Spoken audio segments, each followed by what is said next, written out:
Praise the lord.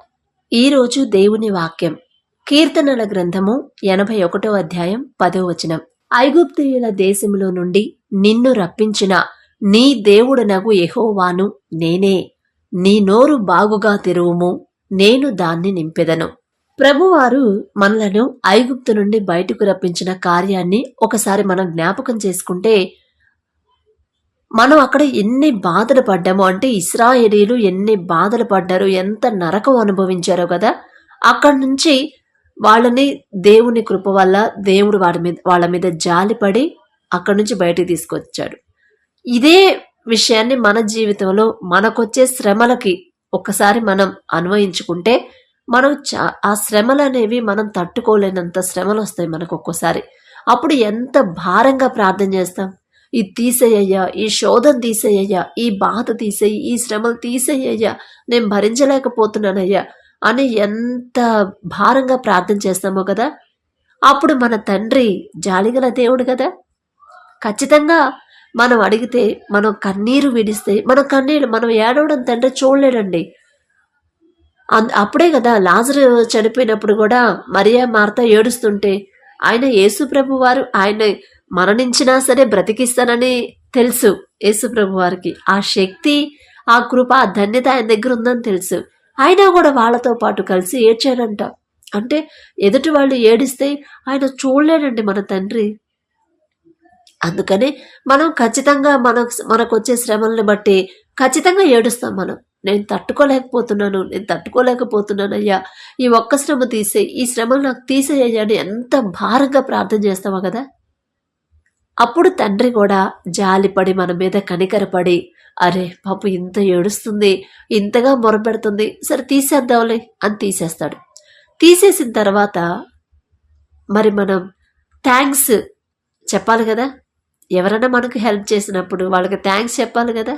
అయితే మనం ఆయనను ఆరాధించుట కొరకు, ఆయనకి ప్రార్థించుట కొరకు మన నోరు బాగుగా తెరుచుటలో గల ధన్యతను గురించి కీర్తనకర్త ఇక్కడ వ్యాఖ్యానించాడు. అంటే ఐగుప్తు అనే శ్రమలలో నుండి మనల్ని బయటికి తెచ్చింది మన తండ్రి. తేవకు ముందేమో అంత భారంగా ప్రార్థన చేశాం, మనసు అంతా కుమ్మరించి కన్నీటితో ప్రార్థన చేశాం. కానీ ఆ శ్రమ పోయిన తర్వాత అదే భారంతో థ్యాంక్స్ చెప్తున్నామా? పైన అయ్యా ఈ శ్రమ నాకు తీసేసావు, థ్యాంక్స్ అయ్యా, లేకపోతే నేను చాలా ఇబ్బంది పడేదాన్ని, అప్పుడు చాలా కష్టాలు పడ్డానయ్యా, కానీ నువ్వు ఆ కష్టాల నుంచి నన్ను గట్టెక్కించావయ్యా, చాలా థ్యాంక్స్ అయ్యా అని చెప్తున్నామా? ఒకవేళ మీరు అలా చెప్తున్నారా? ఈ మాటలు వినే మీరు అది కరెక్టేనండి? మనకు అంత భారమైన శ్రమల నుండి, అంత భారమైన కష్టాల్లో నుండి దేవుడు మనల్ని తప్పించినప్పుడు ఎంత హార్ట్ఫుల్గా తండ్రికి థ్యాంక్స్ చెప్పాలి. నోరు తెరచి మన ఆత్మ పూర్ణంగా, అసలు మనస్ఫూర్తిగా, అసలు ఎంత ఇక మనం మనసంతా హృదయాన్ని కృమ్మరించి ప్రార్థించండి అంటారు. అలాగే హృదయాన్ని కృమ్మరించి థ్యాంక్స్ కూడా చెప్పాలి కదా తండ్రికి, కృతజ్ఞత కూడా. అలా నిజంగా మామూలుగా దేవుని విషయంలో కాకుండా లోకస్తుల విషయంలో చూస్తున్నా సరే, ఎవరైనా మనకి హెల్ప్ చేస్తే చాలా కష్టమైన సమయంలో ఇదిగో నేనున్నాను, ఇదిగో పర్వాలేదు, ఈ సహాయం తీసుకో అని చెప్తే అసలు ఎంత అంటే మనకి ఏ దిక్కు లేదు, ఎవ్వరు మనకు వచ్చి హెల్ప్ చేయట్లేదు, ఎవ్వరు మన బాధ చూడట్లేదు. మన చుట్టాలే కానీ, మన స్నేహితులే కానీ, మన కొలీగ్స్ కానీ, తెలిసిన వాళ్ళు ఎవ్వరు కూడా పట్టించుకోవట్లా.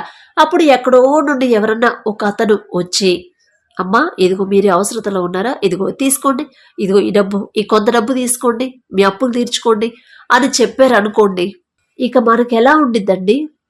ఇక వాళ్ళకి ఎలా థ్యాంక్స్ చెప్తాం? కాళ్ళ మీద కూడా పడిపోతారు కొంతమంది. అయితే కాళ్ళ మీద పడిపోయి, సార్ మీరు లేకపోతే అసలు నేనేమైపోయేవాడు సార్ అని అంత హార్ట్ఫుల్గా థ్యాంక్స్ చెప్తాము కదా. మనుషులకే మనం అంత హార్ట్ఫుల్గా చెప్పినప్పుడు, ఆ మనుషులను చేసిన తండ్రి, ఆ సహాయం చేయమని మనసిచ్చిన తండ్రికి ఇంకెంత హార్ట్ఫుల్గా మనం థ్యాంక్స్ చెప్పాలండి. ఒక్కసారి మీరు గమనించుకోండి. ఈ మాట ఎందుకనో నాకు రోజు గుర్తొస్తుంది, తండ్రి రోజు గుర్తు చేస్తున్నాడు. అంటే ఎప్పుడు సహాయం పొందుకోక ముందు ఎంత భారంగా ప్రార్థన చేస్తామో అంతే భారంగా, అంతే మనసంతా కృమ్మరించి దేవుడికి థ్యాంక్స్ కూడా చెప్పాలండి. చెప్పాలి. చెప్తేనే తండ్రికి ఇంకా సంతోషం వేసింది. ఇంకా మనం అడగని కూడా మనకి ఇస్తాడు తండ్రి. అందుకే నీ నోరు బాగుగా తెరువుము అంటుందంటే దానికే. నేను దాన్ని నింపెదను అంటే మనం నోరు తెరిచి హార్ట్ఫుల్గా తండ్రి చేసిన సహాయానికి, ఆయన చేసిన ఆశ్చర్య క్రియలకి, అద్భుత కార్యాలకి హృదయపూర్వకంగా మనం థ్యాంక్స్ చెప్తే, నేను దాన్ని నింపెదను అంటే ఇంకా అంతకు మించిన అద్భుత కార్యాలు తండ్రి చేస్తాడు. మనం అడగవసరం లేదండి. అదే తండ్రి చెప్తున్నాడు. కాకపోతే మనం అర్థం చేసుకోలేకపోతున్నాం. మనకు తెలియట్లేదు. ఎందుకంటే మనం ఈ లోకపరమైన జ్ఞానం వెర్రితనం కదండి. వెర్రి వాళ్ళం కదా. మనకి తెలుసు తండ్రి మాటలు అర్థం చేసుకునేంత తెలివి మనకెక్కడుందండి. నీ నోరు బాగుగా తెరువుము, నేను దాన్ని నింపేదను అంటే నోరు బాగా తెరిస్తే నింపడం ఏందా అనుకుంటాం. కానీ ఆయన చేసిన కార్యాలకి, ఆయన చేసిన అద్భుత కార్యాలకి మనం హృదయపూర్వకంగా థ్యాంక్స్ చెప్తే మరలా అంతకు మించిన అద్భుత కార్యాలు మన జీవితంలో చేస్తానని తండ్రి చెప్తున్నాడు. అదే ఇక్కడ ఒకవేళ మనం అలా దేవుణ్ణి హృదయపూర్వకంగా స్తుతించలేకపోయామనుకోండి, ఆయన చేసిన కార్యాలకి, ఆయన చేసిన సహాయానికి హృదయపూర్వకంగా హృదయాన్ని కృమ్మరించి ఒక్క థ్యాంక్స్ చెప్పలేని పరిస్థితిలో ఉంటే మనం ఇంకా ఐగుప్తు దేశంలో ఉన్నట్టే లెక్క. కానీ అక్కడి నుంచి బయటికి బానిసత్వం నుండి విడుదల పొందినట్టు లెక్క కాదండి. ఆ పాపంలోనే ఉండిపోయినట్టు మనం. అప్పుడు తండ్రి, ఒకవేళ మనం తండ్రి చేసిన సహాయానికి మనం హృదయపూర్వకంగా హృదయాన్ని కురుమరించి ఎలాగైతే శ్రమలు తీసేయమని ప్రార్థన చేస్తామో, తీసేసినందుకు కూడా మనం హృదయపూర్వకంగా థ్యాంక్స్ చెప్పలేనప్పుడు తండ్రి ఎలా బాధపడతాడో ఒకసారి కీర్తనల గ్రంథం 81వ అధ్యాయంలో చదువుతాను, ఒక్కసారి వినండి.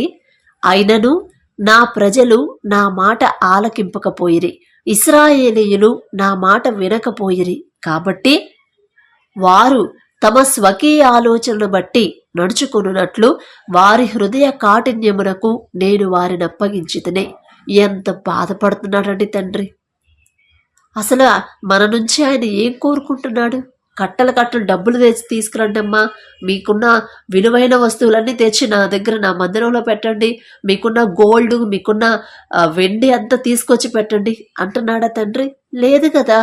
హృదయపూర్వకంగా తండ్రికి థ్యాంక్స్ చెప్పడమే. అయ్యా, నేను ఎక్కడున్నాను, ఎన్ని శ్రమల్లో ఉన్నాను, నేను అడిగినా కూడా నా కన్నీరును కూడా నువ్వు చూసావయ్యా.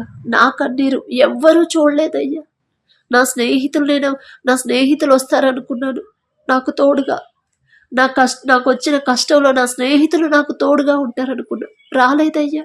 నా బంధువులు వస్తారనుకున్నాను, రాలేదయ్యా. నాకు తెలిసిన వాళ్ళు వస్తారనుకున్నాను, రాలేదయ్యా. నా కుటుంబ సభ్యులు కూడా నాతో ఉంటారనుకున్నా, చివరికి నా భర్త కూడా నాతో ఉంటాడనుకున్నా, లేడయ్యా. ఎవ్వరూ లేరయ్యా. కానీ మీరున్నారయ్యా, నాతో మీరున్నారు, నాకు తోడుగా మీరున్నారు. నేనే పాటిదాన్ని. ఈ శ్రమ పోయిందంటే, ఇన్ని శ్రమల్లో మీకు ఒక్క మాట మిమ్మల్ని అడిగానో లేదు, ఆ శ్రమ నాకు దూరం చేశారయ్యా. నేను బాధలో ఉన్నప్పుడు ఎవ్వరూ నన్ను పట్టించుకోలేదు, కానీ మీరు పట్టించుకున్నారు. మీరు తీసేశారు నాకు ఆ శ్రమ, ఆ బాధ నుండి, ఆ బంధకాల నుండి, ఆ పాపంల నుండి నన్ను విడిపించింది మీరేనయ్యా. అప్పుల వల్ల ఎంతో బాధపడ్డాను. అయిన వాళ్ళని, బయట వాళ్ళని, స్నేహితుల్ని అందరినీ సహాయం అడిగాను, ఎవ్వరూ నాకు చేయలేదయ్యా. కానీ మీ నుంచి నాకు సహాయం పంపించారయ్యా. నేనే పాటిదాన్ని. మీకు ఏమిచ్చి మీ రుణం తీర్చుకోగలనయ్యా. ఎంత గొప్ప దేవుడు అయ్యా తండ్రి. మీకే కృతజ్ఞతలు చెల్లించుకోవటం తప్ప నేను ఏమీ చేయలేని వట్టిదాన్ని అయిపోయానయ్యా. కానీ నా శ్రమలో నాకు తోడుగా ఉండడానికి నేనే పాటిదాన్నయ్యా అని ఒక్క మాట తండ్రితో మాట్లాడితే ఎంత సంతోషిస్తాడోనండి. ఆయనకి అదే మనం 10,000 కోట్లు ఇచ్చినంత సంతోషం తండ్రికి. కానీ అలా చేయకుండా మనం తండ్రి నుంచి సహాయం పొందుకొని, మేలు పొందుకొని, శ్రమల నుండి విడుదల పొంది కష్టాల నుండి గట్టెక్కిన తర్వాత దేవుణ్ణి మర్చిపోయామనుకోండి, ఎంత బాధపడతాడండి తండ్రి. మనుషుల పరంగానే చూసుకోండి. ఇప్పుడు వాళ్ళంతా అసలు మనకి ఎవ్వరు మనల్ని పట్టించుకున్నప్పుడు ఎవరో వచ్చి ఎక్కడి నుంచో వచ్చి మనకి హెల్ప్ చేసి వెళ్ళిపోయిన తర్వాత వాళ్ళు ఎప్పుడైనా మనకి ఎదురు పడినప్పుడు మనం పట్టించుకోకుండా వెళ్ళిపోయామనుకోండి, అసలు ఎంత బాధ ఉండిద్ది. ఇప్పుడు మనమే ఎవరికైనా హెల్ప్ చేసాం, మనం వెళ్ళినప్పుడు వాళ్ళు పట్టించుకోలేదు, మనకి ఎలా ఉండిద్ది. అందుకనే తండ్రి కాబట్టి వారు తమ స్వకీయ ఆలోచనలను బట్టి నడుచుకున్నట్లు వారి హృదయ కాఠిన్యమునకు నేను వారిని అప్పగించితనే. ఇక తండ్రికి కోపం వస్తే మాత్రం ఆ శిక్ష నుండి ఎవ్వరూ తప్పించలేరండి. ఖచ్చితంగా దేవుడు తండ్రి చేసిన మేలును తలుచుకొని, తండ్రి చేసిన కార్యాలకి, తండ్రి చేసిన సహాయాన్ని పదే పదే గుర్తు చేసుకొని ఆయనకి కృతజ్ఞత మనస్ఫూర్తిగా మనం చెల్లించలేకపోతే ఇక మన సొంత ఆలోచనకి మనల్ని అప్పగించేస్తాడు. మన సొంత ఆలోచనతో మనం ఏం చేస్తాం? అసలు ప్రమాదం నుంచి బయటపడే ఆలోచన మనకుండిద్దా? అంత తెలివి గలవాళ్ళమా మనం? కాదు కదా. అంత బలవంతులమా? పోనీ వచ్చే తెగులను తట్టుకునే శక్తి గలవాళ్ళమా?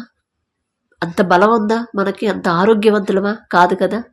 కాబట్టి అలాంటి మాట దేవుని నోట నుండి మన మీదకి రాకముందే ఆయనకి భయపడి, ఆయనకి లోబడి, ఆయన చేసిన సహాయాలు ఆయన నుంచి పొందుకున్న అద్భుత కార్యాలకి మనం మనస్ఫూర్తిగా ఒక్క థ్యాంక్స్. రోజులో మీకు ఎంత, రోజు మొత్తంలో మీకు ఎంత టైం దొరికితే అన్నిసార్లు ఫోన్లు తీసి పక్కన పెట్టేసేయండి. సెల్ ఫోన్లు తీసి పక్కన పెట్టేసి మీ జీవితంలో తండ్రి చేసిన ప్రతి కార్యానికి, ప్రతి విషయానికి, ప్రతి సహాయానికి మనస్ఫూర్తిగా థ్యాంక్స్ చెప్పుకోండి. అసలు తండ్రి మీరు అడగనే కూడా ఇస్తాడండి. ఇచ్చాడు, నాకు ఇచ్చాడు, మీకు కూడా ఇస్తాడు. మీ అంత గొప్పదాన్ని నేను కాదండి.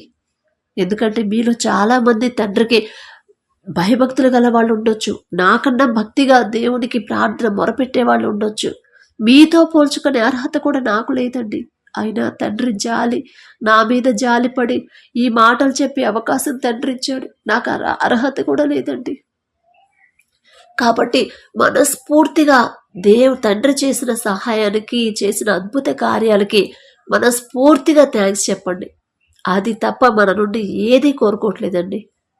ఇక తండ్రి మీద ఇప్పుడు మన ప్రాబ్లం తండ్రికి చెప్పినప్పుడు, ఆ ప్రాబ్లం సొల్యూషన్ ఇచ్చినప్పుడు, ఆ సొల్యూషన్ ఇచ్చిన తర్వాత తండ్రికి హృదయపూర్వకంగా థ్యాంక్స్ చెప్తే ఇక మన మనసు అనేది బయట వాళ్ళ మీదకి వెళ్ళదండి. ఇక అప్పుడు మన హృదయంలో మనమే నిశ్చయించుకుంటాం, ఒక డెసిషన్ తీసుకుంటాం. అంటే నాకు ఏదైనా సహాయం, నాకు హెల్ప్ కావాలన్నప్పుడు ఎవరిని నమ్మినా, ఎవరిని అడిగినా నాకు రాదు హెల్ప్. ఆ సహాయం రావాల్సింది నా తండ్రే నాకు సహాయం చేసేది. ఆ శక్తి ఆయనకే ఉంది. ఎంతో మందిని అడిగాను, ఎంతో మందికి ఫోన్లు చేశాను, ఎంతో మందికి కబురు చేశాను, అయినా ఒక్కళ్ళు రాలేదు నాకు. కానీ నా తండ్రి చూశాడు నా బాధ. నా తండ్రి నాకు తోడున్నాడు కాబట్టి నేను ఈ స్థితిలో ఉన్నా అని మీరు అనుకోండి. తండ్రి ఎంతో ఇష్టపడతాడండి. అదే దేవుడు మన నుండి కోరుకునేది. అయ్యో నా ప్రజలు నా మాట వినిన ఎడల, ఇశ్రాయేలు నా మార్గమును అనుసరించిన ఎడల ఎంత మేలు. అదేగా తండ్రి ఇక్కడ చెప్తుంది 13వ అధ్యాయంలో. ఇశ్రాయేలీలు నేను వాళ్ళకి ఎంత సహాయం చేశాను, అంత కష్టాల్లో, బంధకాల్లో నుంచి, ఎంత ఇబ్బందుల్లో నుంచి, వాళ్ళ శ్రమల్లో నుంచి నేను ఐగుప్తు దేశంలో నుండి వాళ్ళని తీసుకొస్తే వాళ్ళు నన్ను మర్చిపోయి, నేను చేసిన కార్యాలు, నేను చేసిన సహాయాన్ని మర్చిపోయి లోకం వైపు తిరిగి లోకమే విగ్రహాలు చేసుకుని అవే మమ్మల్ని రక్షించింది అని చెప్పనని అంటున్నారు. నన్ను మర్చిపోయారు. అసలు అట్లా కాకుండా వాళ్ళు నేను చేసిన సహాయాన్ని, అయ్యా నువ్వు చేయబట్టే మీరేనయ్యా మమ్మల్ని రక్షించింది, మీరు లేకపోతే మేము అక్కడే ఉండిపోయేవాళ్ళం, అక్కడే చనిపోయేవాళ్ళం, ఆ శ్రమంలోనే, ఆ కష్టాల్లోనే మేము మరణించే ఉండేవాళ్ళం. అయ్యా నువ్వేనయ్యా, మీరేనయ్యా మమ్మల్ని తీసుకొచ్చిందని ఒక్క మాట, నా మాట విన్నట్టయితే, నేను చెప్పే దారిలో వాళ్ళు నడిచినట్టయితే వాళ్ళకి ఎంత మేలు అంటే ఇంకా అంతగా మించిన మేలు చేయాలని ఆయన తండ్రి కోరుకుంటున్నాడు. ఇప్పుడు మన జీవితంలో కూడా అంతేనండి. ఒక చిన్న సహాయం దేవుడి నుంచి పొందినా దానికి మనస్ఫూర్తిగా మనం హార్ట్ఫుల్గా థ్యాంక్స్ చెప్తే దానికి మించిన మేలులు చేయాలని తండ్రి కూర్చుంటాడు. అప్పుడు ఇశ్రాయేలీలకు కూడా అదే చెప్తున్నాడు, అయ్యో నా ప్రజలు నా మాట వినిన ఎడల, ఇశ్రాయేలీలు నా మార్గమును అనుసరించిన ఎడల ఎంత మేలు, వాళ్ళ కోసం నేను కొన్ని మేళ్లు దాచిపెట్టాను, అవి కూడా వాళ్ళకి చేసేవాడిని కదా. కానీ ఇవే ఇప్పుడు నేను చేసిన సహాయాన్నే మర్చిపోతే ఇక ఇవి కూడా చేస్తే అసలు నా దగ్గరకు వస్తారా? అప్పుడు ఒకవేళ వాళ్ళు నేను చేసిన ఆ సహాయానికి కృతజ్ఞత హృదయపూర్వకంగా మనస్ఫూర్తిగా కృతజ్ఞత చెప్పినట్టయితే అప్పుడు నేను వేగిరమే వారి శత్రువులను అడగద్రొక్కుదును, వారి విరోధులను కొట్టుదును అని తండ్రి చెప్తున్నాడండి. ఆయన చేసిన, దేవుడు చేసిన ప్రతి కార్యానికి, ప్రతి సహాయాన్ని కూడా మనం ఖచ్చితంగా జ్ఞాపకం చేసుకొని ఖచ్చితంగా ఆయనకి హృదయపూర్వకంగా తండ్రికి ఒక్క కృతజ్ఞత, ఒక్క థ్యాంక్స్ చెప్తే చాలండి. అంతకు మించిన అద్భుత కార్యాలు. అప్పుడు నేను వేగిరమే అంటే వెంటనే, ఇక 2-3 రోజుల తర్వాత, ఒక వారం తర్వాత, ఒక సంవత్సరం తర్వాత కాదండి. ఇప్పుడు ఈ క్షణమే, ఇప్పుడు ఈ మాటలు ఇప్పుడు మీరు వింటున్నారు, ఇప్పుడే మీరు మోకాళ్ళేసి అయ్యా నేనెంత, అసలు నా భక్తి ఎంత, నేనే పాటి వాడిని, నేనే పాటి దాన్ని, నేను అడిగినా కూడా నాకు మీరు సహాయం పంపించి ఈ పరిస్థితిలో నుంచి, ఈ శ్రమలో నుంచి, ఈ కష్టంలో నుంచి నన్ను బయటకు తీసుకురావడానికి నేనే పాటిదాన్నయ్యా. అయినా సరే నా మీద కూడా జాలిపడి ఈ కష్టంలో నుంచి నన్ను బయటపడేశారు, అప్పుల్లో నుంచి మీరు నన్ను బయటపడేశారు అని ఒక్క మాట మీరు ఈ మాటలు విన్న వెంటనే మోకరించి ఈ మాట తండ్రితో చెప్పండి. మళ్ళీ వేగిరమే వెంటనే వారి శత్రువులను అణగద్రొక్కుతును. ఇంకా మీకు ఏదైనా శ్రమలు కానీ కష్టాలు రాబోతుంటే తండ్రి వాటిని ఆపేస్తాడండి. వెంటనే వేగిరమే, ఒక 2 రోజుల్లో 3 రోజుల్లోనో కాదు, ఆ రోజే ఖచ్చితంగా తండ్రి కార్యం చేస్తాడు. వారి విరోధులను కొట్టుదును. మనమంటే గిట్టన వాళ్ళు ఎవరన్నా ఉంటే మన పక్కన దేవుడు ఉన్నాడని వాళ్ళకు తెలిసేలా చేస్తాడు. ఆ రోజే మీరు ఎప్పుడైతే దేవుణ్ణి మనస్ఫూర్తిగా కృతజ్ఞత చెప్తారో, హార్ట్ఫుల్గా థ్యాంక్స్ చెప్తారో, హార్ట్ఫుల్గా దేవుడితో మాట్లాడతారో, అప్పుడే ఆ రోజు నుంచి మీరు చూస్తారు. మనం గిట్టన వాళ్ళు ఎవరన్నా ఉంటే మన పక్షాన దేవుడు ఉన్నాడని వాళ్ళకు తెలిసేలా చేస్తాడు. ఏదన్నా శ్రమ, రాబోయే శ్రమల్ని ఆపగల శక్తి మన తండ్రికి మాత్రమే ఉంది కదా, ఆపుతాడు. ఒకవేళ శ్రమ వచ్చినా దాని నుంచి బయట పడేసే శక్తి తండ్రి మనకిస్తాడు. కాబట్టి దేవుని నుంచి ఇంకా అధికమైన మేలులు మనం పొందాలంటే ఇప్పటి వరకు ఆయన చేసిన మేలులకి మనం హార్ట్ఫుల్గా థ్యాంక్స్ చెప్పడం అలవాటు చేసుకోండి. ఇది దాదాపు ఎవరికి అలవాటు ఉండదు. మామూలుగా చెప్పేస్తాం, ఏదో క్యాజువల్గా మాట్లాడతాం. హార్ట్ఫుల్గా మనం చెప్పలేమండి తండ్రికి.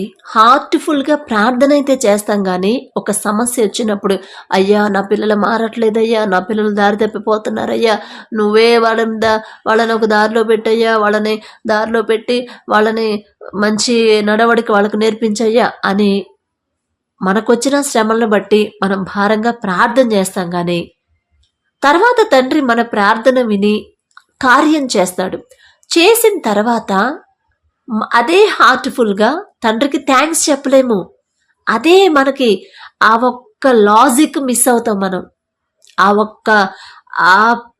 అది ఎలా చేయాలి, ఎలా థ్యాంక్స్ చెప్పాలి, నిజంగా అంతే హార్ట్ఫుల్గా థ్యాంక్స్ చెప్తున్నామా, పోవడాన్ని బట్టి మనకు ఇంకా శ్రమలు మళ్ళీ మళ్ళీ వస్తున్నాయి అని మనం ఆలోచించుకోలేమండి. ఎందుకంటే మనకున్న తెలివి ఎంతండి, ఈ లోకపరమైన జ్ఞానం వెర్రితనం అన్నారు కదా.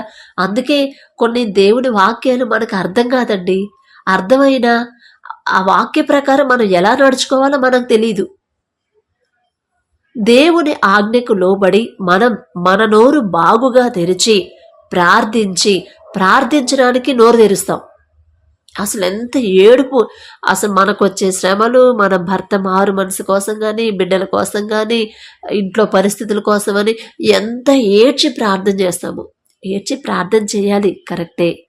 ప్రార్థన చేసిన తర్వాత తండ్రి అవి అన్ని చక్కబరుస్తాడు.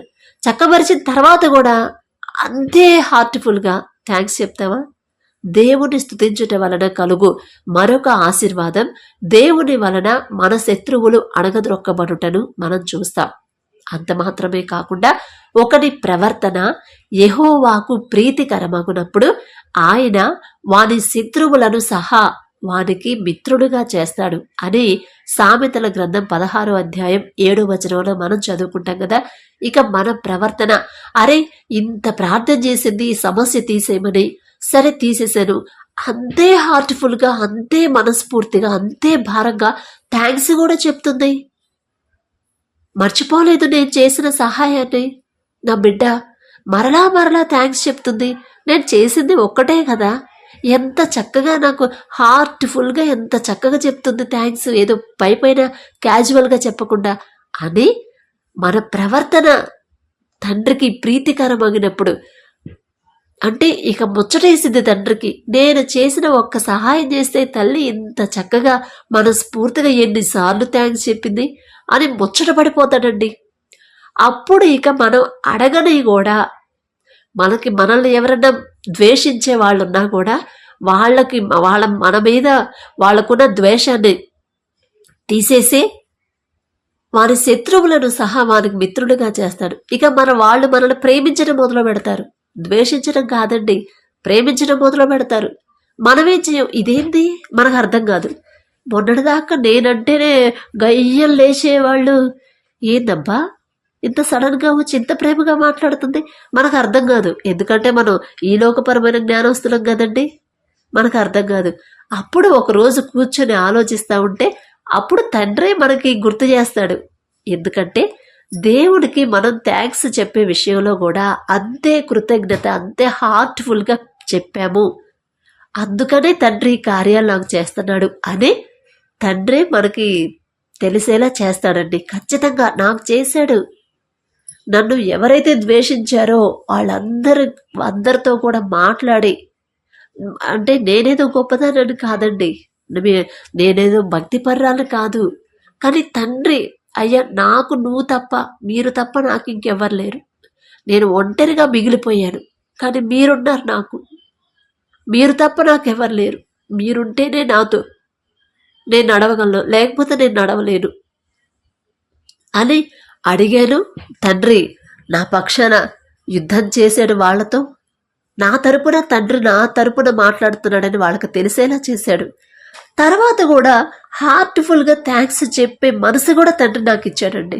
నేనేదో గొప్పదాని కాదు, నేనే పైనుంచి దిగి రాలేదు, మామూలు మనిషిని, మీ అంత భక్తి పర్రాలు కూడా కాదండి నేను. అయినా సరే ఇప్పుడు కూడా తండ్రి చేసిన కార్యాలు, అంటే ఈ విషయాలు జరిగి 7 months అయింది, నాన్న హాస్పిటల్ ఇదంతా జరిగి 7 months అయింది. ఇప్పుడు కూడా నేను జ్ఞాపకం చేసుకుంటే నా కళ్ళల్లో కన్నీళ్ళు ఆగవండి. అంటే అది ఆనంద బాష్పాలు, ఆనందంతో వచ్చేది. అసలు నేనెంత, నా భక్తి ఎంత, నా బ్రతుకెంత, నేను అడిగినా కూడా నా తండ్రి నా ముందుకు వచ్చి నిలబడి వాళ్ళతో మాట్లాడి నా తప్పు లేదని వాళ్ళకు తెలిసేలా చేసి నన్ను ప్రేమించే మనసు వాళ్ళకి ఇచ్చాడు. అసలు నేనే పాటిదాన్ని, నాకన్నా పెద్ద పెద్ద భక్తి గల వాళ్ళు ఉన్నారు, వాళ్ళ దగ్గర ఉండొచ్చు తండ్రి, కానీ నా దగ్గర కూడా వచ్చాడు. ఆయన ఇప్పటికి గుర్తు చేసుకున్నా కూడా ప్రతిరోజు గుర్తొచ్చిందండి తండ్రి. నేను ఖాళీగా ఉన్నప్పుడు, ఖాళీగా ఏదైనా పని చేసుకున్నప్పుడు, ఒక్కదాన్నే ఉన్నప్పుడు, పిల్లలు లేనప్పుడు నాకు ఇదే గుర్తు వస్తూ ఉంటాయి. అంటే తండ్రి గుర్తు చేస్తూ ఉంటాడు. గుర్తు చేస్తూ ఉంటే ఏడుస్తానే తండ్రికి కృతజ్ఞత చెప్తా ఉంటా, నేనే పాటిదాన్నయ్యా. అట్లా గుర్తు చేసుకొని తండ్రిని స్తుతిస్తా. అసలు నాకైతే లేకుండా కళ్ళలో నీళ్ళు వస్తాయండి. నేను ఒక్కదాన్ని ఎక్కడ, 10 మంది వాళ్ళెక్కడ, మళ్ళీ వాళ్ళనేదో బూతులు తిట్టి అమర్యాదగా మాట్లాడుతూ కాదండి, సైలెంట్గానే ఉంచాడు. నువ్వేం మాట్లాడొద్దు, నేను చూసుకుంటా అన్నాడు. ఏం మాట్లాడనివ్వలేదు. మళ్ళీ వ్యతిరేకంగా మాట్లాడి, అగౌరవంగా అమర్యాదగా మాట్లాడి, బూతులు మాట్లాడితే మళ్ళీ మన దేవుడు మన పక్షాన ఉన్నాడు. సైలెంట్గా ఉండడం నేర్పించాడు. ఎన్ని మాటలైనా అనుకోను, మనం సైలెంట్గా ఉండాలి. అది తండ్రి నాకు అలవాటు చేశాడు. ఆయన దృష్టిలో అసలు నాకు అంత అర్హత కూడా లేదండి. ఆయన దృష్టిలో నేను ఉండడానికి ఎంత అర్హత కూడా లేదు. అయినా సరే తండ్రికి ఎందుకనో అంత ప్రేమ. ఇక ఆయన చేసిన కార్యాలు మీ విషయంలో కూడా, మీ జీవితంలో కూడా చాలా చేసి ఉంటాడండి. మనం మర్చిపోతామంతే. మన బాల్యంలో ఉన్నప్పటి నుంచి ఇప్పటి వరకు ఎన్నెన్ని కార్యాలు చేశాడో అవన్నీ జ్ఞాపకం చేసుకొని హార్ట్ఫుల్గా థ్యాంక్స్ చెప్పండి. అదే తండ్రి కోరుకుంటున్నాడు. అవన్నీ జ్ఞాపకం చేసుకుని, నన్ను జ్ఞాపకం చేసుకుని కృతజ్ఞత చెప్పడం వాళ్ళకి ఎంత మేలు. అంతకు మించిన కార్యాలు నేను చేస్తాను కదా. వెంటనే వేగిరమే వెంటనే ఇంకా దానికి మించిన అద్భుత కార్యాలు నేను చేసేవాడిని కదా. వాళ్ళ శత్రువులు నేను అణగద్రొక్కేవాడిని.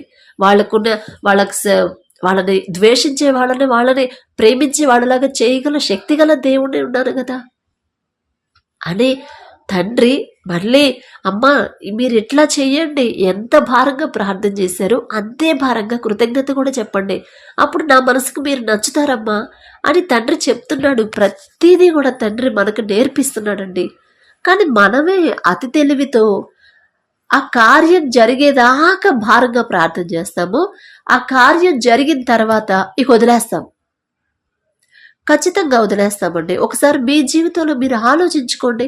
అయ్యో లేదు సిస్టర్ నేను థ్యాంక్స్ చెప్తానంటే ఎన్నిసార్లు చెప్తున్నారు, ఎన్ని కార్యాలకు చెప్తున్నారు. మీరు చిన్నప్పటి నుంచి ఈ వయసు, ఇప్పుడు మీ వయసు ఎంత నాకు తెలియదు, మీకు తెలుసు.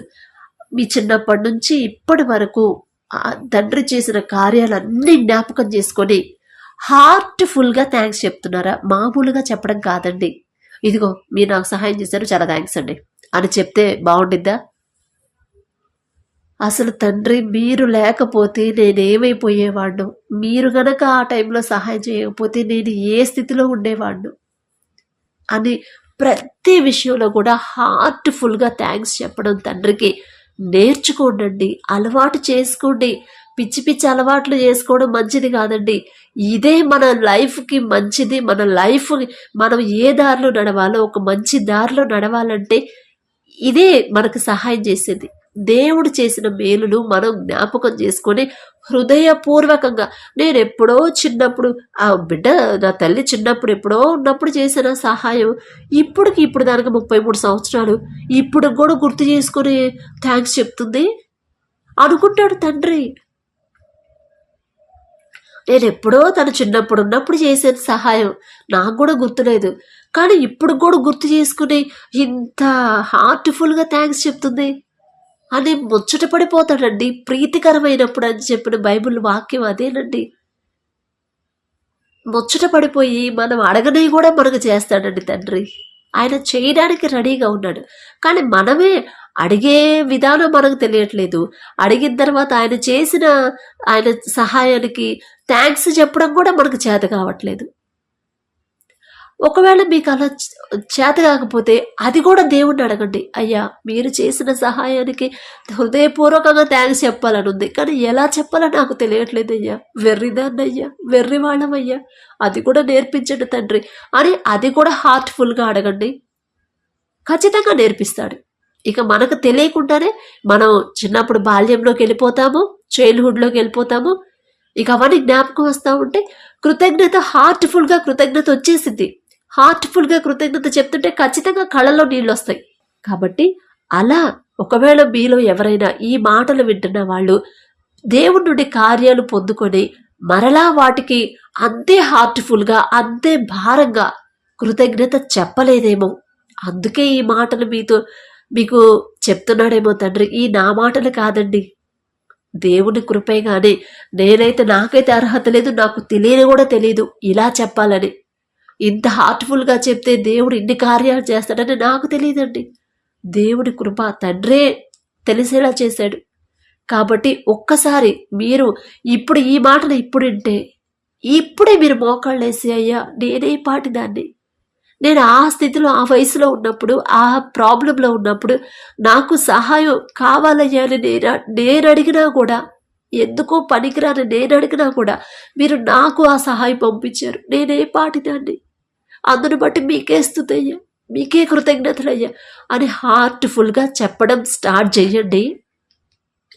ఇక మీ జీవితంలో మీరు చూడలేని, అడగని, ఊహించలేని కార్యాలు, అద్భుత కార్యాలు కూడా తండ్రి చేస్తాడు ఖచ్చితంగా. నేను గ్యారంటీ అండి. అంటే అదేంటి సిస్టర్, మరి మీరు అంత గ్యారంటీగా చెప్పారు, మరి మాకేం జరగట్లేదే అనకండి. ఫస్ట్ దేవుని దగ్గర ఎంత భారంగా ప్రార్థించారో జరిగిన కార్యాలకి, దేవుడి నుంచి వచ్చిన సహాయానికి కూడా అంతే హార్ట్ఫుల్గా థ్యాంక్స్ చెప్పడం అలవాటు చేసుకోండి. ఒక్కసారితో రాదండి అది. రోజు రోజు అలవాటు చేసుకుంటేనే వచ్చింది. అలా అలవాటు చేసుకోండి. ఆటోమేటిక్గా దేవుడి కార్యాలు మీరు చూస్తారు, మీరే నాకు చెప్తారు. అలా చెప్పాలని నేను ఎదురు చూస్తూ ఉంటానండి దేవుని కృపను బట్టి.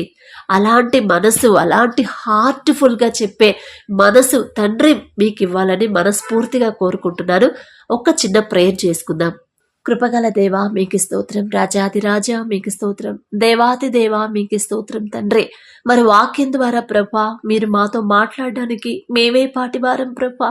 ఒకవేళ మేము మీ నుండి అద్భుత కార్యాలు పొందుకొని, మీ నుండి మా మా శ్రమలకి సహాయాన్ని పొందుకొని కష్టంలో ఉన్నప్పుడు భారంగా ప్రార్థించి ఉన్నాము. అప్పుడు మీరు మాకు సహాయాన్ని పంపించారు. కానీ ఆ పొందుకున్న సహాయానికి మనస్ఫూర్తిగా మేము మీకు కృతజ్ఞత చెప్పట్లేదేమో తండ్రి. అందుకనే ఈ వాక్యం ద్వారా మీరు మమ్మల్ని ఒక్కసారి హెచ్చరిస్తున్నారేమో. అమ్మా ఇలా చెప్పండి తల్లి, ఇంకా అనేక కార్యాలు, అనేక మేలులు మీకు చేస్తానమ్మా అని మీరు మాతో చెప్తున్నారేమో. ఏ పాటి వారం ప్రభా, ఈ మాట మీరు మాకివ్వడానికి, మమ్మల్ని హెచ్చరించడానికి మేమెంత, మా భక్తి ఎంత తండ్రి.